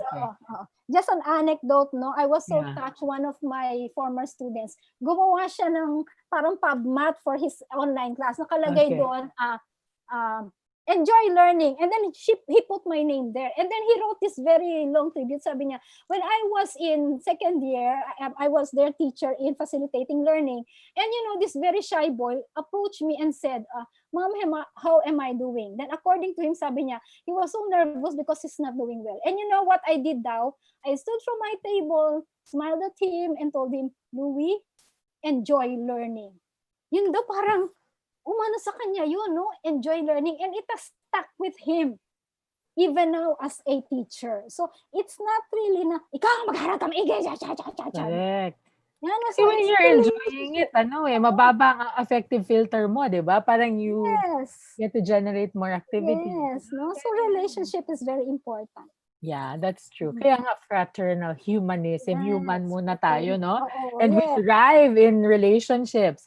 Ito, maybe a follow-up to that question from Monsignor Mike Veneracion. Hello, Monsi. Oh, Monsi. Can you offer practical options which CEAP can consider to promote fraternal humanism among its member schools? Okay. Ano pwede natin gawing program? Dali, gawa tayong programa. Well, I see two areas, no? One very concrete program is what we are working at. Di ba yung one of the tenets of education to fraternal humanism is cooperation network. And if you know, we are now in the process of trying to establish collaborative consortia. No? Yung Yeah. tawag natin yan, Consortium for Life. Yung life doon stands for leadership, innovation, faith encounter, something to that effect. Ako nag-isip niya, kalimutan ko na. So Aha. that particular consortium is building actually a network. And what is the philosophy behind that network? It's not only the big school helping the small school. It's not only that, no? But also recognizing that even small schools, ito yung sinasabi ko ngayon, even small schools has something to contribute to these Correct. big schools in this consortium. So that is practical application of the cooperation network in educating to fraternal humanism. In a true sense of communio and collaboration, we come up with this consortia. That's one. Oh, Okay, yeah. yung inclusion. I was talking about this with the Secretary General, no, of the university. In inclusion, if you see yung fraternal humanism talks of inclusion, not in the way we understand it, but inclusion of drawing from the rich resource of our tradition and past wisdom that is being handed on to us. Perhaps concretely, projects for our Catholic schools, no, is that we can again look at the wonderful works of the fathers of the church. Yeah. Okay, the wisdom of these fathers, the wisdom of the past, and try to see how they now resonate in our life, especially in this period of crisis, because the document would say that this wisdom can help us address concerns even in the here and now. They are never passe. So we could have like study cells, study groups, and trying to peer into the wisdom of this. So maganda ding matignan din yan, di ba? In the face of all the innovations and all this, there is always wisdom there. So these are, I think, now 2 practical tips. And what would help us there is again another project that we are doing. Saan ba yan? Sa National Higher Education Yes, Commission? sa higher education, yung OER. Okay. Yung open resource, open educational resource that would open to us the door to the wisdom. Yeah. Of all these great philosophers and writers and religious writers and so on. Mag-join tayo sa Tertiary Ed saka sa Christian Yes. Formation Commission. Yes. Sige, since you are a member of both commissions anyway. All right. Ito, may question si Rico Jacoba. Thank you, Dr. Romero. Is it right to conclude that your presentation of educating to fraternal humanism promote an anthropocentric model of education? How can a Catholic education lead to hermeneutic of continuity? Okay. I would not say it's anthropocentric. Okay, sige. Kasi anthropocentric may lead us to saying that it is simply centered on the person. Yeah, on the person. Okay. It's promoting what the old term is Christian anthropology. That's the old term, no? And this means that the person is not an entity unto himself. But this person is again, no, always within a network of relationships in a vibrant community. Yeah. Okay, so so the word is network of relationships. Yes, of relationships, that we thrive and we grow as human persons within the context of a living faith community. Even our Christian faith is about that, no? A faith community. Okay, so it's not isolation, it's not anthropocentric. And then he mentioned something about the second part is how can the a Catholic hermeneutics of continuity. And this is precisely what we are talking about. It's not, educating to fraternal humanism is not cutting up from the past as if we are iconoclast, no? Wala nang kwenta yan, past na yan eh. We are in the period of innovation. Okay? What happens now is we recognize, no, that if we revisit the past, we could see that there is wisdom there that could very well help us into how we navigate the present and how we are to navigate the future. That's a hermeneutic of continuity. Oh, okay. No? So that is what we do. All right. Sige, let us talk about yeah, you gave us a very interesting statement no, which a lot of people picked up in their comments. Ang sinasabi nila about resiliency and hope, no. Yesterday si Bishop Sok in his solidarity message to teachers, sabi niya, let us be teachers of hope, no. Huwag tayong mawawalan ng pag-asa. Yeah. Yes. Can you discuss a little Yes. bit more about that, yung hope and resiliency? Anong ano natin dyan? It's that the most vital ingredient in building resiliency is actually hope, no? Sige.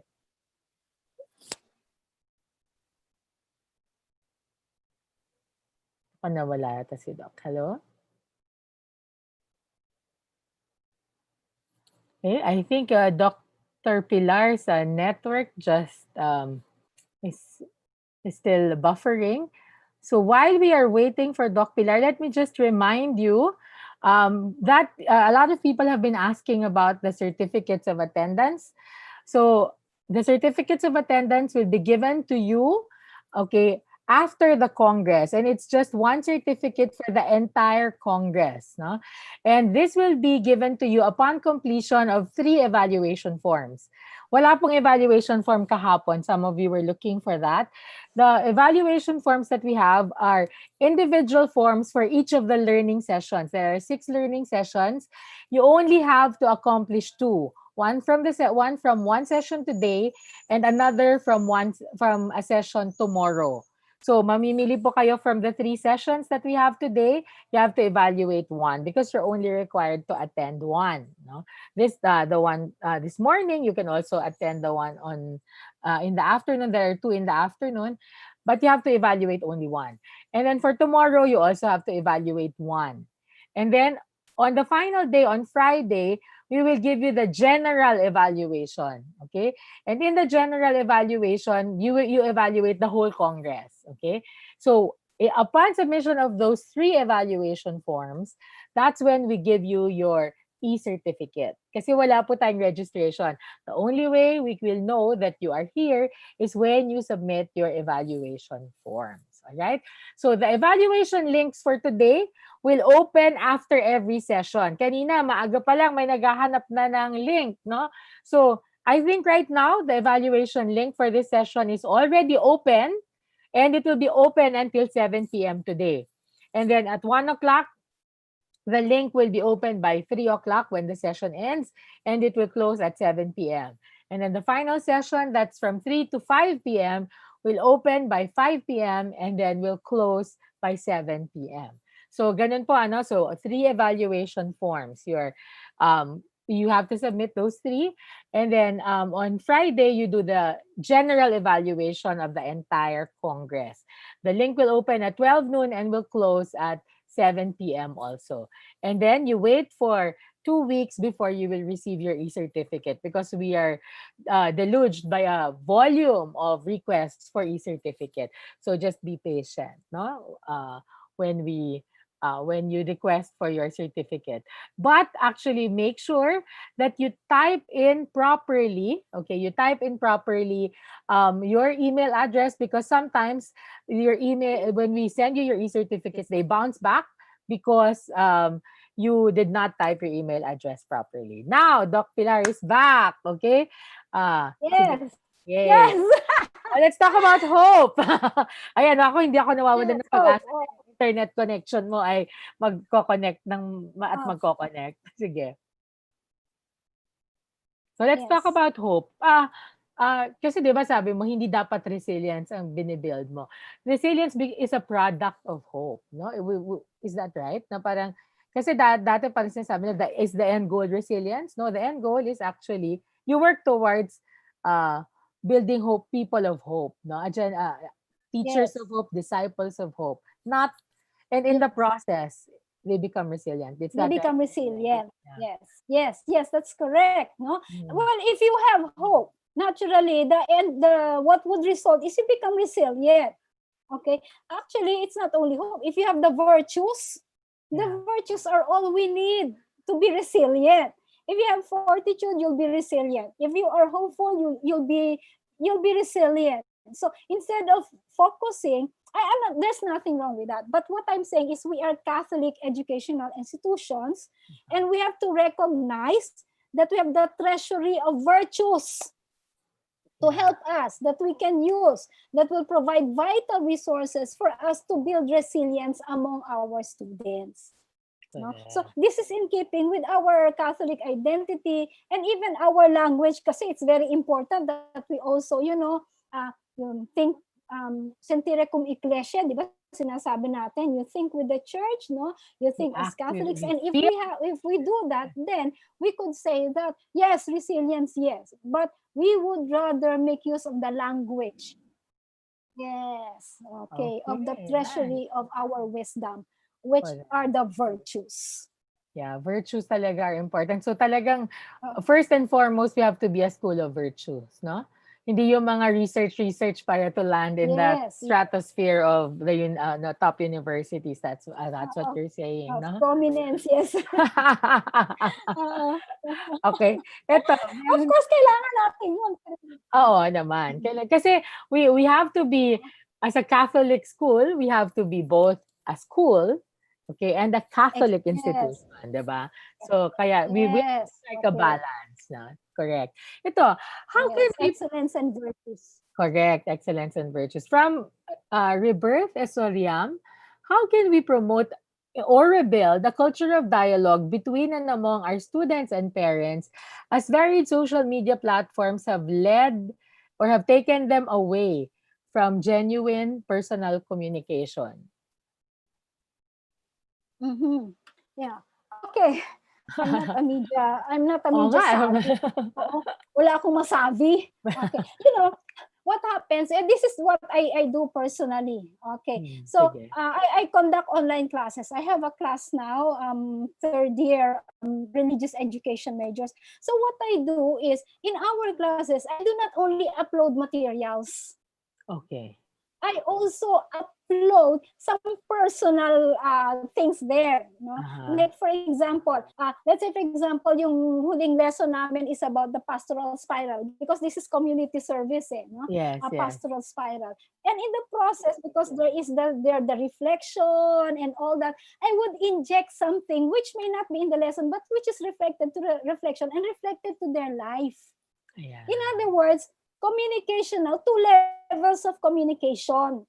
The formal communication, which has something to do with the lesson, and the other more personal communication is something that doesn't have to do with the lesson, but will have something to do with them as persons, not simply as students, but as persons. So that's what I do.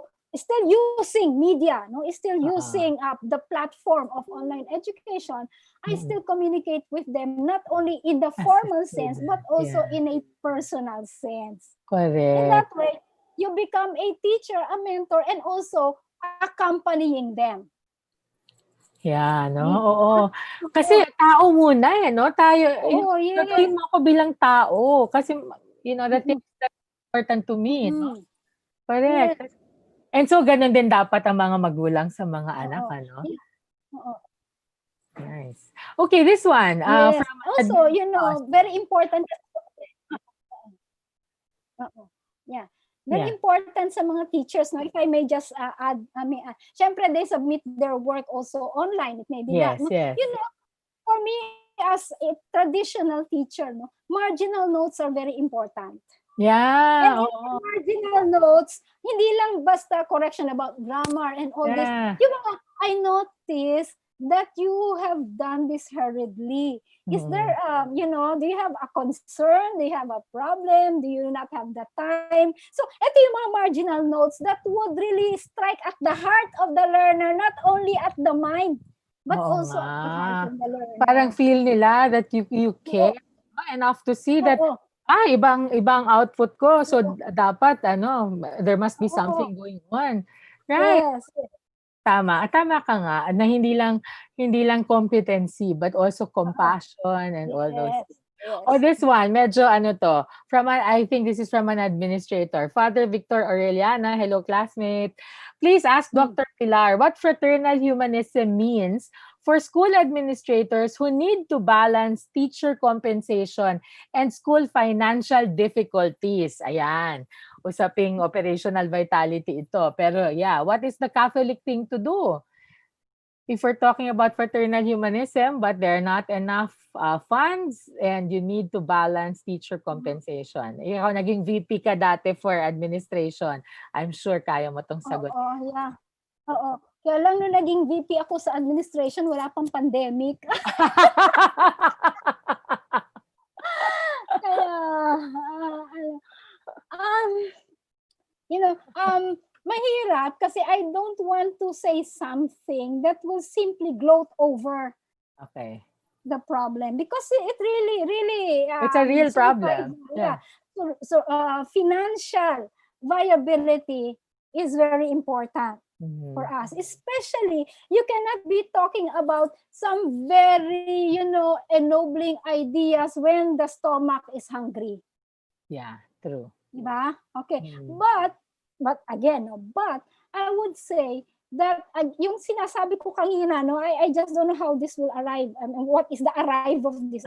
Okay. Yung sinasabi ko sa kanilang openness to the transcendence. Okay. That human persons has that same difficulties and believe that in the face of all these difficulties, there is something beyond. Again, that is hope. Okay. Now, very pivotal ang role ng administrator. Kasi yung administrator will serve as the beacon of hope. Okay? Natatandaan ko, applying this contextually, yung anak kong panganay, sabi niya, alam mo, Mami, the reason why hindi ako nagsasabi ng problema sa'yo, kasi una ka pang umiiyak sa akin.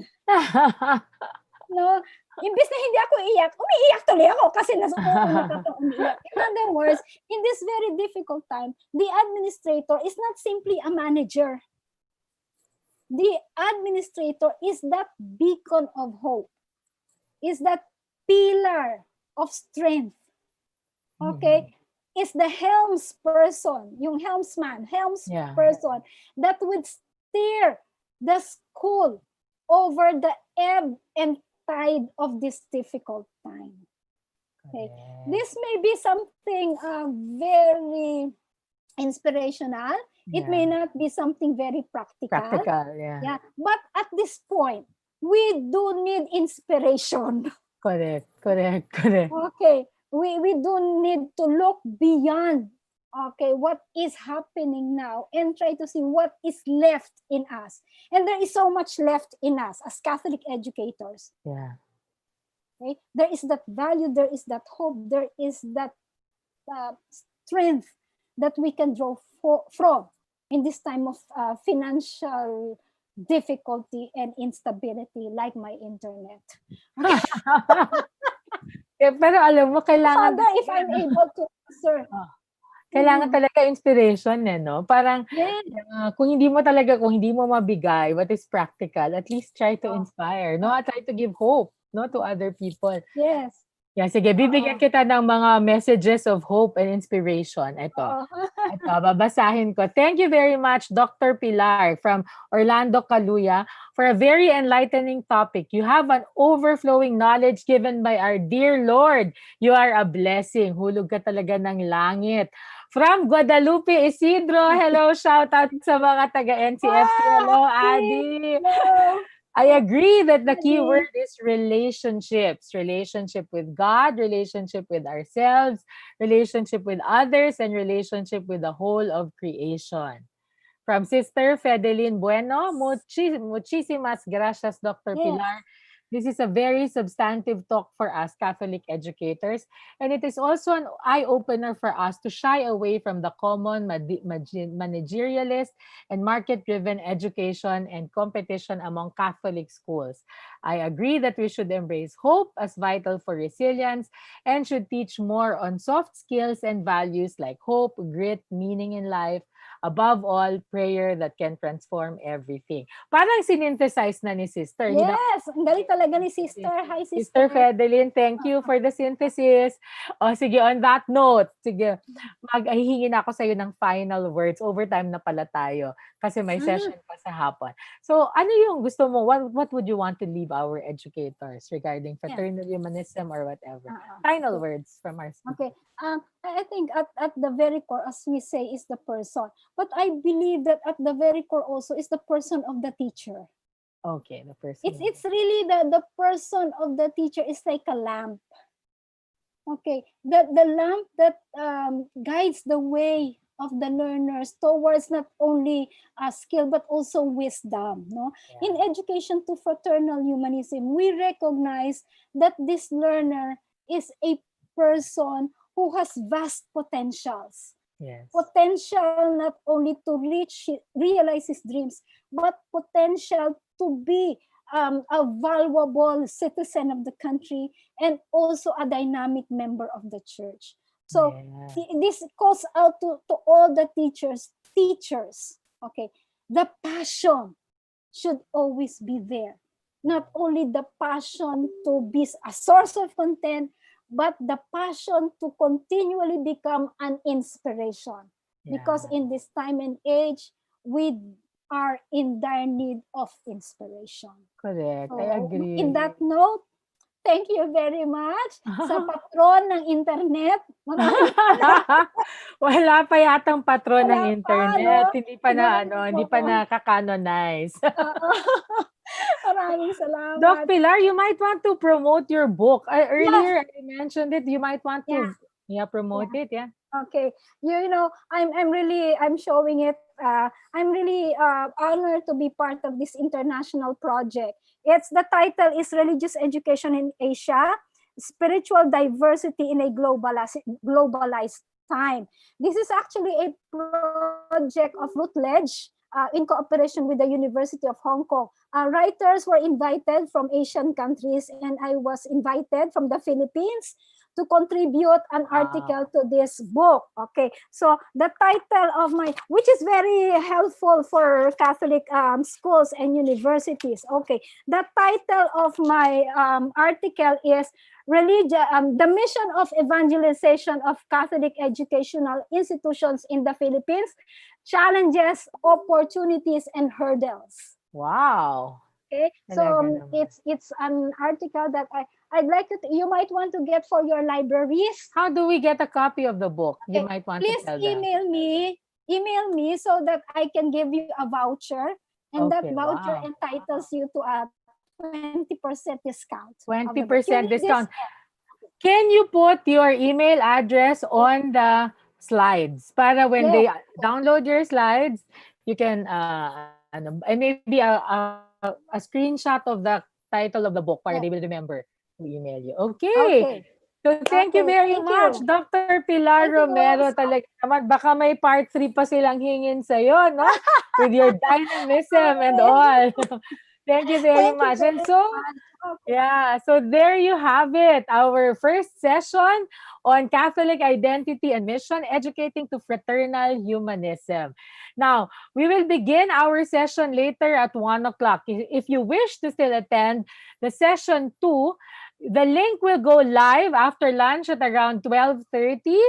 And please click on that link. In the meantime, our evaluation link is already live and it will stay on until 7 p.m. today. If this is the only session you're attending for the day, please do not forget to submit your evaluation to this session of Dr. Pilar on educating to fraternal humanism. Okay, so have a good lunch, everyone. This has been your Deputy Executive Director, Mary Ann Cruz, saying thank you and good afternoon. Thank you, Dr. Pilar. Thank you.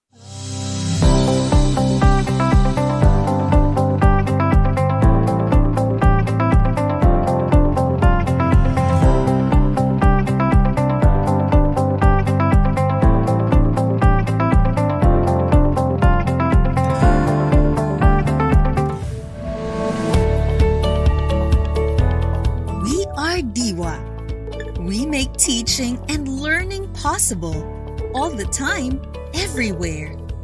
DIWA educational resources are designed to make teaching and learning happen in the classroom, at home, or anywhere.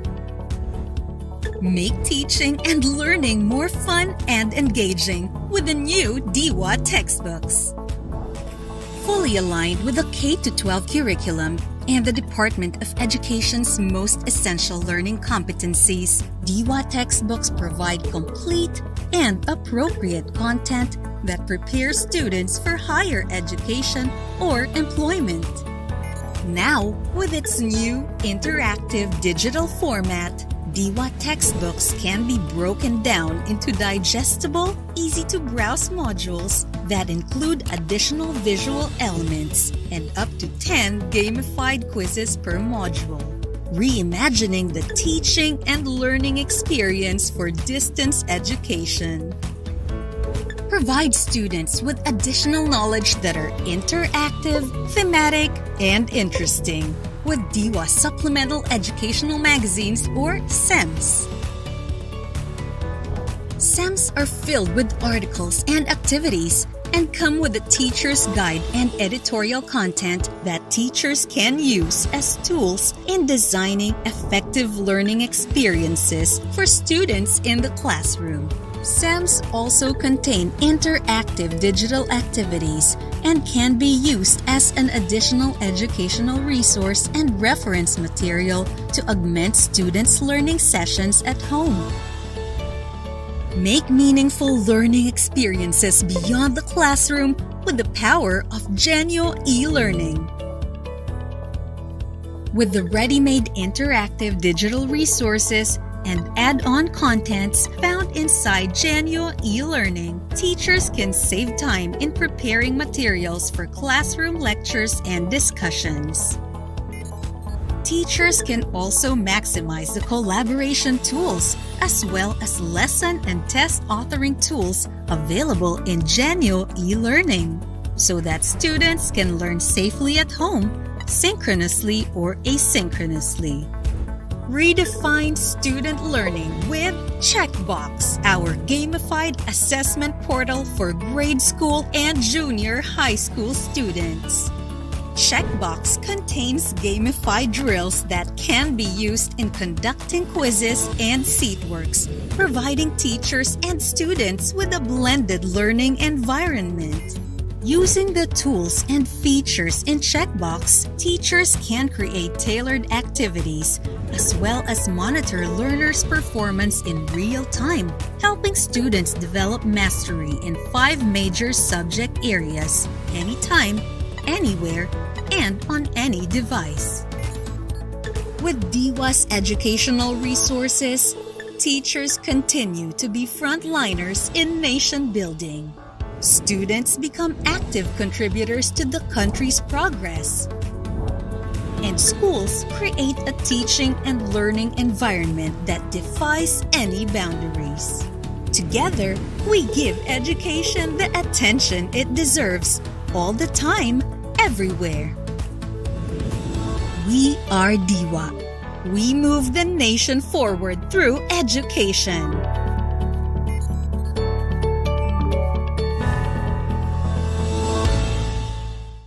With C.O.N.G.R.E.S.S Publishing Incorporated, we assure you as our partners to be there throughout the journey. We are with you in every step of the way. Technology is continuously evolving, and C.O.N.G.R.E.S.S is riding with it. From print to digital, C.O.N.G.R.E.S.S got you covered with the products that we offer. Spearheading C.O.N.G.R.E.S.S products are the C.O.N.G.R.E.F.Lets, an e-learning portal for teachers only, and the Leveraging Education, Augmenting the Future, or LEAF, for student-teacher access. For teachers, administrators, and school owners, we have the C.O.N.G.R.E.S.S Shares. It is perfect for you in maneuvering fast-paced demands of the education field as we collaborate in creating a balanced amalgam of theories, pedagogies, and practices inside and outside of the realm of the learning environments. Reimagine, reinforce, recognize, to make quality education through a variety of lectures, trainings, and webinars in aid of instruction, classroom management, and institution management. These offerings are perfect responses. In connection to C.O.N.G.R.E.S.S, to provide service beyond sales, C.O.N.G.R.E.S.S also has the C.O.N.G.R.E.S.S for its partner mission schools in providing them with capacity building focused branding or rebranding the institution inside and out. It also practices reimagining various school scenarios and responses to the needs of the time, reinforcing school climate and culture through different webinars conducted among institution partners and in recognizing the value of each stakeholder in the success of value-laden instruction delivery. Another product of C.O.N.G.R.E.S.S is the C.O.N.G.R.E.S.S Assist. This offering features a 24/7 hotline for technical assistance in the use and maintenance of the C.O.N.G.R.E.S.S and LEAF. Almost everyone in the academe can benefit from this, from the teachers, admins, and school owners to the students and parents. C.O.N.G.R.E.S.S Assists aims to provide an assistance response team to address immediate technical concerns while ensuring the users the full utilization of the C.O.N.G.R.E.S.S and LEAF. It also offers visits with partners to address offline concerns when needed. We ensure quality service delivered through this hotline assistance to our partners always. And lastly, C.O.N.G.R.E.S.S Thinks. Together with the partners, we provide them with external consultations for present and future research agenda, accreditation certification, and imaging one. C.O.N.G.R.E.S.S thinks that with a client in full swing, it is redirecting the winds within their institutions. C.O.N.G.R.E.S.S thinks is for teachers, administrators, school owners, students, parents, and even extended service communities and collaborative partner agencies. Through innovative designs, proactive responses, and reconfigured goals, established institutions are on the verge of the fourth going to the fifth industrial revolution. Strong definitive vision is what's needed in remaining relevant and competent in this world. And this is what C.O.N.G.R.E.S.S is all about.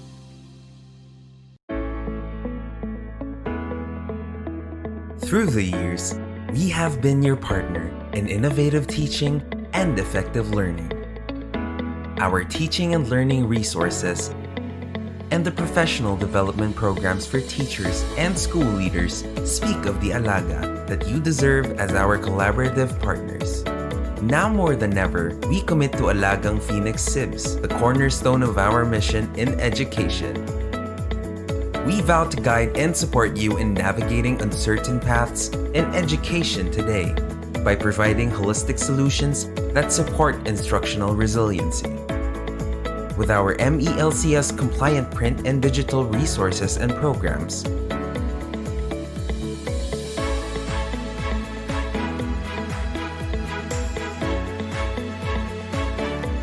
we help you future-proof quality instruction.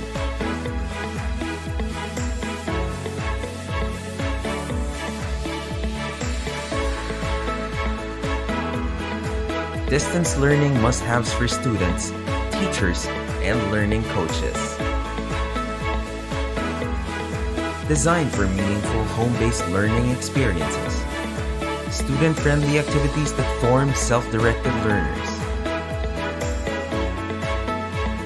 Replete with learning tasks that serve various instructional purposes. For advanced learners, and for those who need more instructional support. My Distance Learning Buddy Series. A modular textbook series for the 21st century learner in the new normal. 6 subjects, 1 learning package. MELC compliant. Easy to do learning tasks. Rich assessments that help inform learning and teaching. Phoenix Aralinks. Beefing up our holistic edtech programs and responding to the demands of the new normal. Our new EdTech programs have been designed to address your needs. Araling's Light, beyond a learning management system.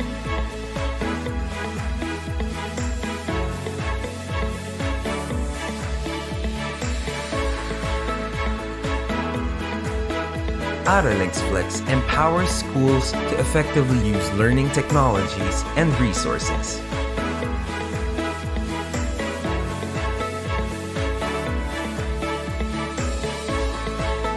Redefining our commitment to advancing the standards in research and assessment to influence the quality of performance outcomes in schools and in the workplace. Computer-based testing in the new normal.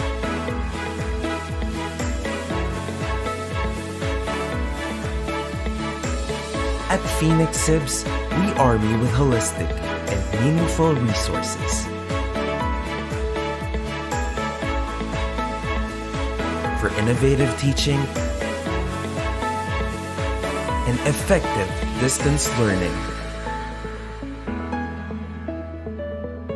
At Phoenix SIBS, we help you get ready for the next in Philippine education.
In this age of new normal, online is not your only option.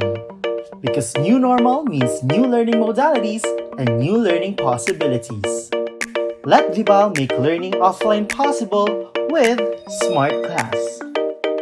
Smart Class contains pre-made daily modules sequenced according to DepEd's budgeted teaching and learning calendar. Each module has a specific lesson duration and has day markers to guide parents and teachers in the asynchronous learning of learners. Inside the modules available in Smart Class, you will find the following elements. First, learning competencies are identified in the module openers. Kickstarters are available to test students' prior knowledge on the subject matter.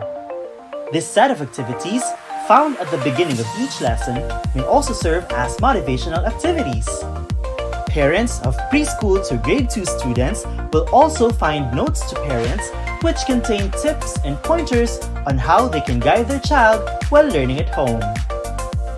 Redefine your students' learning experience with the integration of augmented reality technology into images and illustrations available in Smart Class, making learning more interactive and exciting.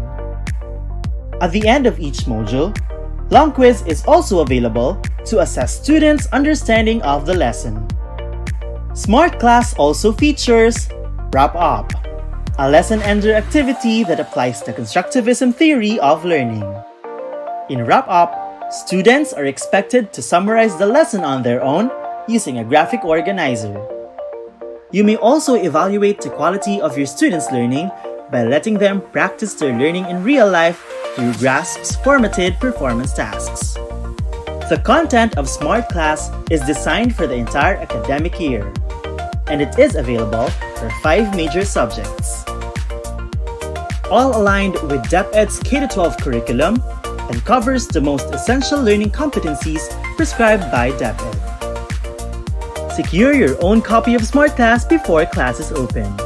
Contact marketing@vibalgroup.com to know more.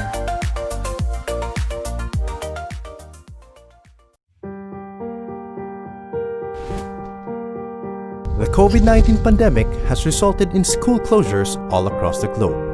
But even in these uncertain times, education must continue. Rodrigo Duterte says he won't allow students to go back to school for a one-sided continue operating? They have talking about the shift to distance learning. Through this method, teachers deliver lessons outside the traditional classroom setup. As the leading provider of e-learning materials in the country, Tech Factors Incorporated is committed in helping you and your students experience positive teaching and learning environment inside or even outside the physical classroom. The DepEd year, we will not anymore have these face-to-face classes with our students. We asked Tech Factor if we can convert to TechTeach.